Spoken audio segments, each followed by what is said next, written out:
Boa tarde. O Conselho de Ministros aprovou os mecanismos destinados a minimizar as consequências dos incêndios que atingiram, em particular, os municípios de São Brás de Alportel e Tavira, nos dias 18 e 21 de julho passado. São os primeiros resultados do trabalho desenvolvido pela Comissão Interministerial, presidida pelo Ministro Adjunto dos Assuntos Parlamentares e integrada por membros do Governo responsáveis pelas áreas das Finanças, da Administração Interna, do Turismo, da Agricultura e da Solidariedade e Segurança Social, à qual compete a coordenação política dos respectivos mecanismos. Sem prejuízo da conclusão do processo em curso, tendendo a um apuramento rigoroso dos danos sofridos com estes incêndios, considera-se desde já que a sua extensão confere um caráter de excepcionalidade, exigindo do Governo a criação de condições também excepcionais que permitam a minimização dos prejuízos, recorrendo para o efeito aos instrumentos legais disponíveis e outros a criar. As dotações financeiras a disponibilizar para a concretização das medidas agora adotadas serão naturalmente fixadas assim que esteja concluído o processo de apuramento dos danos causados por estes incêndios, trabalho que está a cargo do Instituto Nacional de Estatística e da DGAL, da Direção-Geral da Administração Local, dizia eu, sendo os apoios a conceder fundamentados nos prejuízos efetivamente sofridos e na incapacidade dos sinistrados superarem a sua situação, no todo ou em parte, designadamente quando a proteção de contratos de seguro existentes não seja suficiente. Nestes termos, o Conselho de Ministros aprovou o compromisso de inscrição na proposta de lei do Orçamento de Estado para 2013 de uma norma que estabeleça que poderão ser ultrapassados os limites de endividamento líquido e de endividamento de médio e longo prazos por parte dos municípios afetados pelo valor estritamente necessário à contração de empréstimos para financiamento das obras necessárias à reposição de infraestruturas e de equipamentos municipais que tenham sido afetados por estes incêndios. Este mecanismo aplicar-se-á também aos municípios da região autónoma da Madeira que venham a ser identificados em articulação do Governo da República com o Governo Regional daquela região autónoma. Para além disso, foi determinada a criação de um fundo destinado a suportar os encargos resultantes dos estragos provocados pelos incêndios, nomeadamente a reconstrução e reparação de habitações, de unidades de exploração económica, bem como a cobertura de outras necessidades sociais. E é em particular nesta área social que o Conselho de Ministros aprovou também um conjunto de medidas de apoio social, sendo dada prioridade às famílias que se encontram em situação de comprovada carência económica e que foram afetadas por estes sinistros. Vai ser distribuída, e pedia desculpa aos senhores jornalistas por ainda não estar agora neste momento aqui disponível, mas antes de terminar o briefing, vai ser distribuída umas fichas com o conjunto de medidas de natureza social que foram hoje adotadas pelo Conselho de Ministros. E dar também a informação que hoje à tarde, hoje mesmo, há uma reunião, terá lugar uma reunião lá embaixo no Algarve com os senhores Presidentes de Câmara e com a presença do Secretário de Estado da Solidariedade e Segurança Social, do Secretário de Estado da Agricultura, do Secretário de Estado das Florestas e do Secretário de Estado da Administração Local. O Conselho de Ministros aprovou também uma proposta de lei relativa ao regime sancionatório do setor energético, transpondo em complemento a alteração aos estatutos de entidade reguladora para os serviços energéticos, a ERSE, transpondo diretivas comunitárias que estabelecem as regras comuns para o mercado interno de eletricidade e de gás natural. Cria-se com esta proposta de lei um regime sancionatório para o setor energético em cumprimento quer da transposição destas diretivas, quer do memorando de entendimento assinado entre o Estado português e a Troika. Foi também aprovado, no âmbito deste pacote da transposição do pacote energético, foram aprovadas alterações aos estatutos da entidade reguladora do sistema dos serviços energéticos, exatamente no mesmo sentido, para transpor estas diretivas, aprofundar a independência e a autonomia e os mecanismos de imparcialidade e isenção no funcionamento desta entidade reguladora. O Conselho de Ministros aprovou também a alteração ao regime jurídico do Programa de Estágios Profissionais da Administração Pública, visando a flexibilização do regime e a agilização do procedimento de recrutamento, bem como uma melhor definição dos destinatários da medida e a clarificação dos seus direitos e deveres. Trata-se de uma medida que foi negociada com os sindicatos durante o último mês e que resulta também do programa Impulso Jovem, que foi aprovado pelo Governo e que foi anunciado já durante o mês de junho. O Conselho de Ministros aprovou a alteração ao regime jurídico. Peço desculpa. O Conselho de Ministros aprovou também uma proposta de lei que estabelece o regime jurídico a que fica sujeito à atividade de mediação imobiliária, conformando-o à transposição da diretiva comunitária relativa aos serviços no mercado interno. Trata-se, portanto, de adequação de mais uma área profissional à transposição da diretiva de serviços no âmbito europeu. Foi também aprovado pelo Conselho de Ministros hoje um conjunto de orgânicas em conclusão, na parte final do PREMAC, a saber, a orgânica do Serviço de Estrangeiros e Fronteiras do Ministério da Administração Interna, a orgânica do Instituto de Mobilidade e dos Transportes do âmbito do Ministério da Economia e Emprego, a orgânica das Comissões de Coordenação e Desenvolvimento Regional, as CCDRs, no âmbito do Ministério da Agricultura, do Mar e do Ordenamento do Território, e a orgânica da Direção-Geral de Reinserção e Serviços Prisionais, que resulta da fusão de duas instituições na área do Ministério da Justiça, juntando a execução de políticas de prevenção criminal e de reinserção social. O Conselho de Ministros aprovou também uma autorização para que a Parque Expo 98 possa vender as ações representativas da totalidade do capital social da Atlântico, pavilhão multiusos de Lisboa, em conjunto e em simultâneo com o pavilhão Atlântico. E sobre esta decisão de hoje do Conselho de Ministros, a Sra. Ministra da Agricultura fará uma apresentação detalhada de como decorreu este processo e de qual o seu resultado. O Conselho de Ministros aprovou ainda a 5ª geração do programa Escolhas, é um programa virado para as minorias de imigrantes e as minorias étnicas, que já vai na sua 5ª geração, um programa de sucesso e que tem que ver com as medidas de inclusão dos jovens e crianças destas mesmas comunidades. O Conselho de Ministros aprovou também a resolução que autoriza a realização de despesa com a aquisição centralizada de combustíveis rodoviários para os organismos no âmbito do Ministério da Administração Interna para o período 2013 a 2015.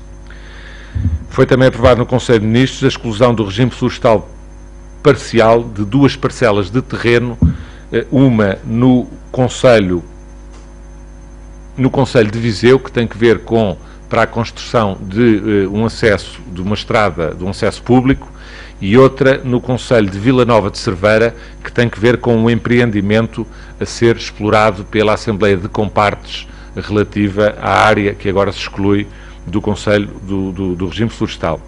Por último, referir que foi aprovado no Conselho de Ministros a nomeação de um vogal executivo para a administração da Agência para o Investimento e Comércio Externo de Portugal, o AICEP, que é o Dr. Pedro Pessoa e Costa. Eu passo a palavra à Sra. Ministra da Agricultura para fazer a apresentação da decisão de hoje relativa à alienação do pavilhão Atlântico. Muito boa tarde a todos. Como é sabido, há cerca de um ano atrás, em agosto do ano passado, o Governo tomou a decisão de proceder à reestruturação e à extinção do Grupo Parque Expo. Isso compreendia um conjunto de ações que têm vindo a ser desenvolvidas desde então e, na altura, uma das ações que foi identificada foi a venda do pavilhão Atlântico e, em conjunto com essa venda do pavilhão Atlântico, também a venda da sociedade de bilhética, que é a Blue Ticket. Hoje o Conselho de Ministros pôde chegar ao final desse processo e eu gostaria de realçar a forma como foi decidido pelo Conselho e decorreu todo este processo. Em primeiro lugar, lembrar-vos, estamos a falar de um grupo Parque Expo com uma dívida muito relevante, a dívida de 200 milhões de euros, dívida consolidada de 250 milhões de euros, com um encargo de dívida anual muito relevante, daí a razão também por se ter tomado a decisão de realizar ativos, vendendo um conjunto de património relevante na esfera da Parque Expo e em relação ao qual o Estado entendeu que não tinha uma função pública substancial a prosseguir. Foi isso que aconteceu em relação ao pavilhão Atlântico e decidiu o Governo, apesar de não estar obrigado a tal, que deveríamos tomar uma decisão em Conselho de Ministros, de acordo com um processo que segue as regras estritas, nomeadamente da contratação pública, de forma a que tudo ocorresse dentro da maior serenidade e da maior transparência. Neste processo foi aberto a todas as entidades que entenderam concorrer. Cerca de 27 entidades foram contactadas, entidades com perfil comercial ou financeiro que poderia ser interessante para este equipamento. Recebemos várias consultas, a Parque Expo, bem entendido, várias consultas, e no final a Parque Expo recebeu 3 propostas concretas de aquisição do pavilhão Atlântico. Essas 3 propostas foram avaliadas e foi decidido que passariam à fase subsequente, à fase de negociação. Portanto, todas elas passaram à fase da negociação. Essa fase foi conduzida pela Parque Expo, com o apoio dos consultores, os assessores financeiros e os assessores jurídicos, e foram analisadas as propostas à luz dos critérios definidos pela resolução do Conselho de Ministros, que entendeu adotar o procedimento. Esses critérios eram 3: a maximização do encaixe financeiro, a estabilidade da gestão do imóvel e da sociedade e a preservação da vocação do pavilhão Atlântico enquanto espaço cultural, com uma programação ativa, culturalmente relevante, diversificada e também com polo dinamizador da economia local e nacional, podendo também promover eventos empresariais e institucionais de grande dimensão. Estas 3 propostas recebidas e depois melhoradas em fase de negociação foram avaliadas à luz dos 3 critérios. Posso dizer-vos que no que respeita ao critério da estabilidade da gestão do imóvel e no que respeita ao critério da preservação da vocação do pavilhão Atlântico e do programa de atividade para o pavilhão Atlântico apresentadas, as 3 propostas são todas elas perfeitamente conformes com o caderno de encargos e com a carta de convite, perfeitamente conformes com estes critérios e, por isso, diria eu que o critério que nos permitiu fazer uma melhor seriação ou um melhor desempate acabou por ser o critério da maximização do encaixe financeiro. As 3 entidades foram a AEG Facilities, uma empresa americana, multinacional, que opera na indústria de entretenimento a nível internacional. Foi um agrupamento, um consórcio que é liderado pela CIP, Confederação Empresarial de Portugal, integra a Cunha Vaz, Everything is New, uma empresa promotora de espetáculos, e a Normex, uma empresa de organização de feiras e eventos, e o terceiro candidato é um agrupamento intitulado Arena Atlântico, portanto um consórcio também, que integra os quadros do próprio pavilhão Atlântico, portanto a equipa de gestão do pavilhão Atlântico, o empresário Luís Montes, portanto ligado à indústria do entretenimento, a sociedade, a empresa Ritmos e Blues, também ligada à promoção de espetáculos e com uma ligação a uma grande operadora de espetáculos a nível internacional, e ainda o fundo BES-PME, um fundo de capital de risco do Banco Espírito Santo. Como eu dizia há pouco, todas elas cumpriram os requisitos, os 3 requisitos, os 3 critérios definidos pela resolução de Conselho de Ministros. Todas elas apresentaram propostas muito boas, muito interessantes, que cumpriram nomeadamente a vocação do próprio pavilhão Atlântico, e todas deram as garantias necessárias que constavam do caderno de encargos e da carta convite. Olhámos para aquilo que era o valor da avaliação que tinha sido feito também para podermos balizar o montante em causa. O valor da avaliação que a Parque Expo tinha era um intervalo entre 17,4 milhões de euros e 21,5 milhões de euros. E posso dizer-vos que conseguimos ter propostas perfeitamente enquadradas neste valor. Decidiu o Conselho de Ministros que deveria autorizar a Parque Expo a finalizar, celebrar o contrato de promessa e depois o contrato definitivo com o consórcio Arena Atlântico, porque foi o consórcio que apresentou o melhor valor dos três, com um valor de 21,2 milhões de euros e, portanto, muito próximo do limite superior da avaliação que tinha sido realizada. Também para informação, suponho que será perguntada, as duas outras propostas situaram-se em valores abaixo. No caso da proposta da AEG, foram 16,5 milhões de euros e no caso do consórcio CIP, 18,5 milhões de euros. Muito obrigada. Ficamos à vossa disposição para questões que eventualmente nos queiram colocar. Eu ia perguntar-lhe só para... Há hoje uma nova catástrofe em Portugal, o granizo no norte do país causou estragos. O Conselho de Ministros já analisou também esta situação, paralelamente àquela que fez como fez com os incêndios? Muito obrigada. Essa situação ocorreu há ainda pouco tempo.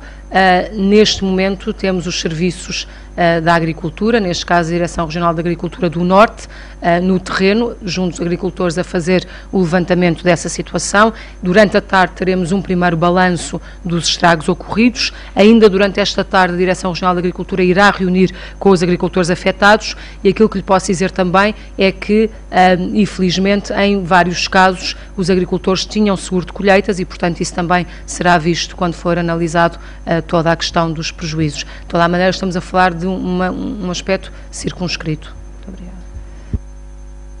Também duas perguntas, uma relativamente a uma autorização que Bruxelas terá dado, se não hoje, recentemente, para os pagamentos aos agricultores relativamente aos casos de seca, para saber quando é que se tem ideia de quando é que esses pagamentos vão começar a ser feitos e de que montantes é que estamos a falar. Outra relativamente à Lei das Rendas, que sei que está para promulgação junto do Presidente da República, para tentar perceber que expectativa é que tem relativamente a essa promulgação, tendo em conta todas as dúvidas que foram levantadas relativamente a essa lei. E a terceira pergunta, eu imagino que se calhar tenha que a direcionar para o Sr. Secretário de Estado, relativamente às previsões feitas hoje pela OCDE, que prevê que Portugal não só tenha um ano, mas tenha 2 anos de recessão, mas também relativamente às contas públicas, a OCDE dizer que não acredita que Portugal consiga cumprir as metas do déficit, quer este ano, quer no próximo. Perguntar-lhe se considera estas previsões otimistas ou pessimistas. Eu, relativamente a estas questões, eu perguntava se não há questões que tenham que ver com os assuntos do Conselho e relativamente a estas questões, a Sra. Ministra e eu próprio depois poderíamos acrescentar qualquer coisa no fim, mas de facto isto trata-se do briefing do Conselho, isto não são matérias que tenham sido abordadas hoje no Conselho de Ministros e, portanto, dar-lhe uma resposta, e a Sra. Ministra também, se não houvesse mais questões relativamente às questões do Conselho, porque caso haja, eu responderia primeiro a essas questões. Eu gostaria de saber, boa tarde, Joana Branco TVI, gostaria de saber, este fundo para ajudar as vítimas dos incêndios é baseado em quê? Onde é que vão buscar dinheiro para este fundo? Como é que ele vai ser criado? Como é que ele vai ser financiado? E também a mesma questão relativamente a estas dotações financeiras. Tenho também uma outra, as dotações financeiras que vão disponibilizar para ajudar as famílias. Também tenho outra questão, mas que também já não tem a ver com o Conselho de Ministros, saber se realmente vai ser criada uma lista negra para quem não pague a água e o gás, ou quem não pague mais de 75, fica a dever mais de 75 euros. Eu responderia já à questão que colocou relativamente aos incêndios.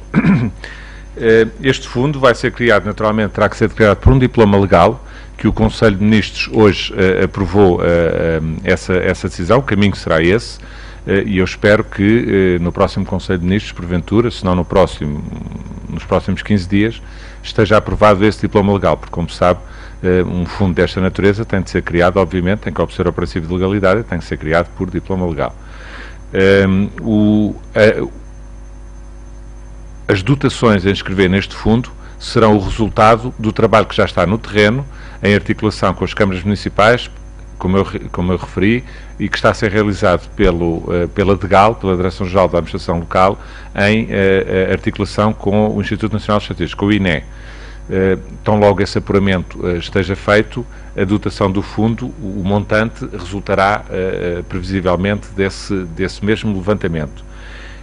Quanto às medidas de natureza social, como sabe, o Ministério da Segurança Social tem já planos de emergência social que estão a decorrer, e o que se trata é de canalizar prioritariamente para as famílias, as pessoas particularmente afetadas por estes sinistros, a ver, digamos, essas pessoas serem preferencialmente tratadas desde já com auxílios, e é por isso mesmo que hoje à tarde mesmo, como eu referi, há uma reunião lá embaixo no Algarve, com a presença de 4 secretários de Estado das áreas que eu referi, Solidariedade e Segurança Social, Administração Local, Agricultura e Florestas, para começar desde já a tratar de todos os mecanismos necessários para começar no próprio terreno a resolver os problemas que foram causados por estes sinistros.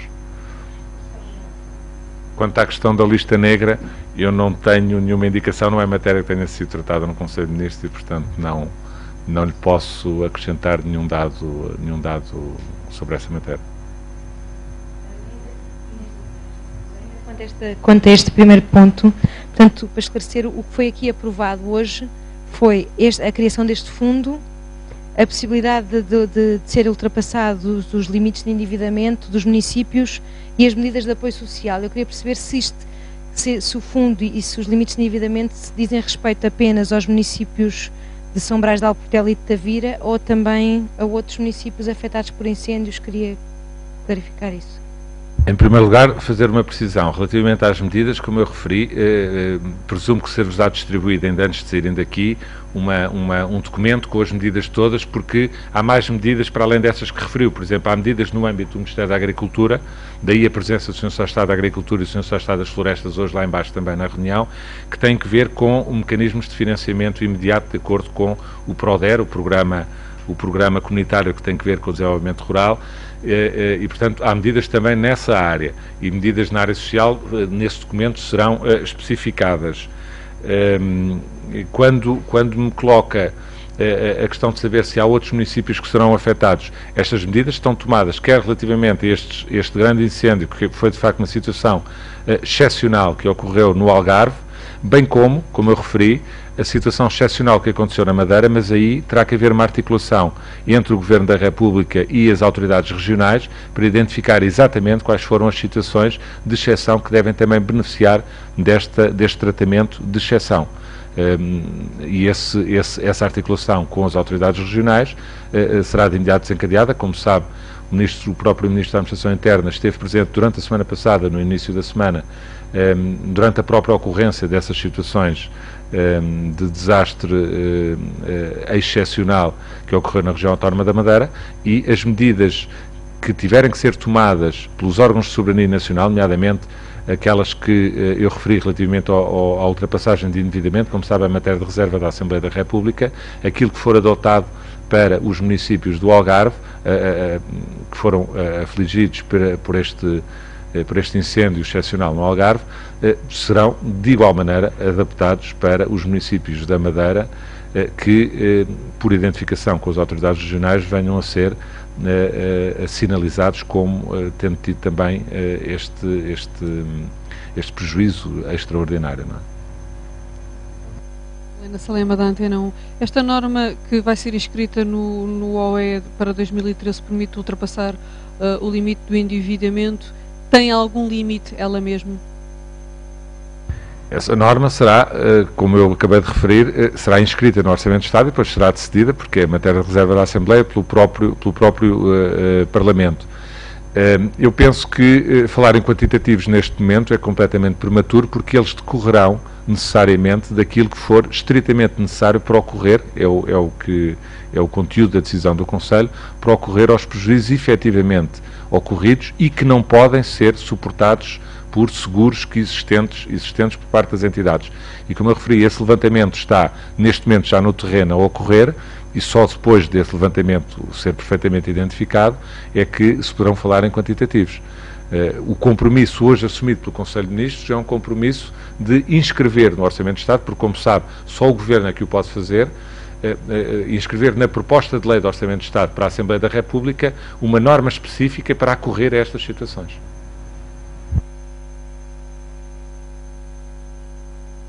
Se não há mais questões, então eu dou a palavra à Sra. Ministra para responder às questões que foram colocadas.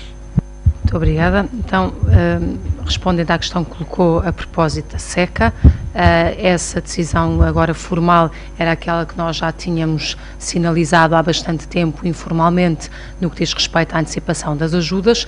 Para elas ocorrerem é preciso decorrer o período de controle no terreno, que é o que está a acontecer neste momento, e nós vamos trabalhar para termos a antecipação pelo período melhor que a Comissão Europeia permite, que é em outubro, e, portanto, a nossa expectativa é no final de outubro podermos fazer o pagamento de uma parte muito relevante dessas ajudas.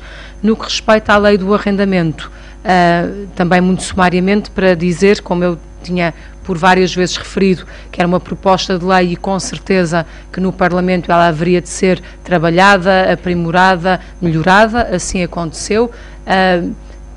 Do Parlamento sai uma proposta que reforça as preocupações sociais que o Governo manifestou desde a primeira hora, nomeadamente no que respeita às situações dos idosos com mais de 65 anos, das pessoas com deficiência superior a 60% e também das pessoas que estão em situação de carência económica. A nossa preocupação é, como também já tinha referido, uma vez publicada a lei, podermos ter uma linha telefónica de atendimento para esclarecimento de todas as dúvidas. Todavia, também faremos sair muito brevemente um comunicado onde fique claro que a preocupação do Governo é que, fim do período de 5 anos de transição, possa haver uma resposta social dada pelo próprio Governo, e vamos trabalhar, mal a lei esteja em vigor, para fazermos a sinalização concreta, objetiva e rigorosa de todas essas situações. E, portanto, creio que esse é um ponto relevante, e do Parlamento vimos como a questão social veio reforçada. Muito obrigada. Que está para promulgação, ao que julgo saber, há até ao final do mês, pelo menos o Presidente tem até ao final do mês para a promulgar. O que lhe pergunto é qual é a sua expectativa relativamente a essa promulgação e a ser promulgada, quando é que ela poderá efetivamente entrar em vigor? Como decorre da minha resposta, a expectativa é de que tudo corra como é normal e que a lei possa ser promulgada e possa ser publicada depois na sequência dessa promulgação. A lei tem um período de vacatio legis de 90 dias e, portanto, desde o momento em que é publicada até ao momento em que entrar em vigor, decorrerão 90 dias, e é esse período que nós também aproveitaremos para fazer uma boa divulgação e para ir tirando as dúvidas que a lei, depois já com o texto absolutamente fechado, firmado e publicado, possa ainda suscitar. Muito obrigada. Quanto à questão que me colocou sobre as declarações do economista-chefe da OCDE, são isso mesmo, são previsões.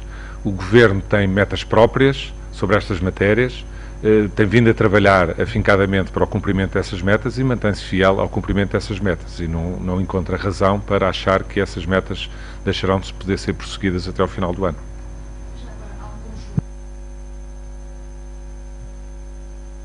Há um conjunto de recomendações inseridas nesse relatório, diferentes, entre as quais, por exemplo, a disparidade que foi encontrada entre os vencimentos dos funcionários públicos e os privados, com a recomendação de que as carreiras profissionais qualificadas no Estado fossem mais, enfim, com vencimentos mais elevados. Enfim, há um conjunto de recomendações nesse relatório.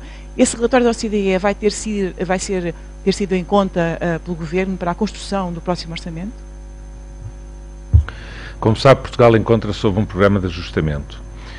As decisões relativas ao orçamento e ao funcionamento as opções tomadas sobre a economia portuguesa são tomadas pelo Governo português em articulação com os parceiros do programa de ajustamento, do PAF. E, portanto, quando se fala de um relatório da OCDE, como pode haver um relatório da EFTA, como qualquer outra entidade, não são essas entidades que são nossos parceiros no programa de ajustamento. E, portanto, as decisões são tomadas pelo Governo português de acordo com o programa de ajustamento económico-financeiro a que Portugal está comprometido. O resto são isso mesmo, são relatórios, são opiniões, são previsões de outras entidades que obviamente não deixarão de ser olhadas, mas não são elas que vão tomar decisões relativamente ao nosso país, com certeza. Muito obrigado e boa tarde.